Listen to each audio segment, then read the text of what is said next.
পাকিস্তানকে আরও একবার কুপোকাত করার জন্য প্রস্তুত টাইগাররা। ঢাকা টেস্টের দাপটে জয়ের পর এবার সিলেট টেস্ট ঘিরে বাড়ছে উত্তেজনা। টাইগাররা স্বপ্ন দেখছে টানা দ্বিতীয়বারের মতো পাকিস্তানকে ঘরের মাটিতে টেস্ট ম্যাচ হারানো। তবে এর মাঝে বড় খবর, অবশেষে সব অপেক্ষার অবসান হতে যাচ্ছে তানজিদ হাসান তামিমের জন্য। দীর্ঘ প্রতীক্ষার পর পাকিস্তানের বিপক্ষে দ্বিতীয় টেস্টে হতে যাচ্ছে তার স্বপ্নের অভিষেক। শুধু তামিম নন, দলে জায়গা পাওয়া নিয়ে আলোচনা আছে অমিত হাসানেরও। তবে শেষ পর্যন্ত টিম ম্যানেজমেন্ট তাকে কিভাবে ব্যবহার করবে সেটাই এখন বড় প্রশ্ন। ঢাকা টেস্টে দারুণ খেলেও একাদশে আসছে একাধিক পরিবর্তন।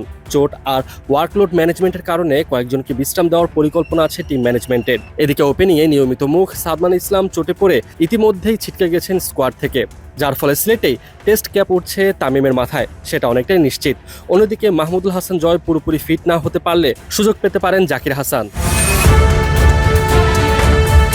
মিডল অর্ডারে বাংলাদেশের সবচেয়ে বড় ভরসার নাম মমিনুল হক। ঢাকা টেস্টে 2 ইনিংসেই 50 করেছিলেন দুর্দান্ত ছন্দে। এবার সিলেটে তার কাছ থেকে প্রত্যাশা আরও বড় ইনিংসের। অধিনায়ক নাজমুল হোসেন শান্তর দায়িত্ব কম নয়। ব্যাট হাতে যত বেশি সময় তিনি উইকেটে থাকবেন ততই শক্ত অবস্থানে যাবে বাংলাদেশ। এদিকে অভিজ্ঞ মুশফিকুর রহিমও চাইবেন ক্যারিয়ারের এই সময়ে প্রতিটি ইনিংস স্মরণীয় করে রাখতে।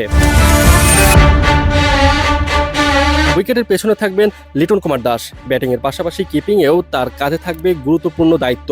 অলরাউন্ডার মেহেদী হাসান মিরাজ ও স্পিনার তাইজুল ইসলাম মিলে গড়বেন স্পিন আক্রমণ। সিলেটের উইকেটে এই জুটি হতে পারে পাকিস্তানের জন্য বড় পরীক্ষা। তবে বাংলাদেশের সবচেয়ে ভয়ঙ্কর শক্তি এখন পেস বিভাগ। গতির ঝড় তুলতে প্রস্তুত নাহিদ রানা, তার সঙ্গে থাকবেন অভিজ্ঞ তাসকিন আহমেদ ও বাঁহাতি শরীফুল ইসলাম। সব মিলিয়ে শক্তিশালী একাদশ নিয়েই মাঠে নামছে বাংলাদেশ। লক্ষ্য একটাই, পাকিস্তানকে হারিয়ে সিরিজে পূর্ণ আধিপত্য প্রতিষ্ঠা করা।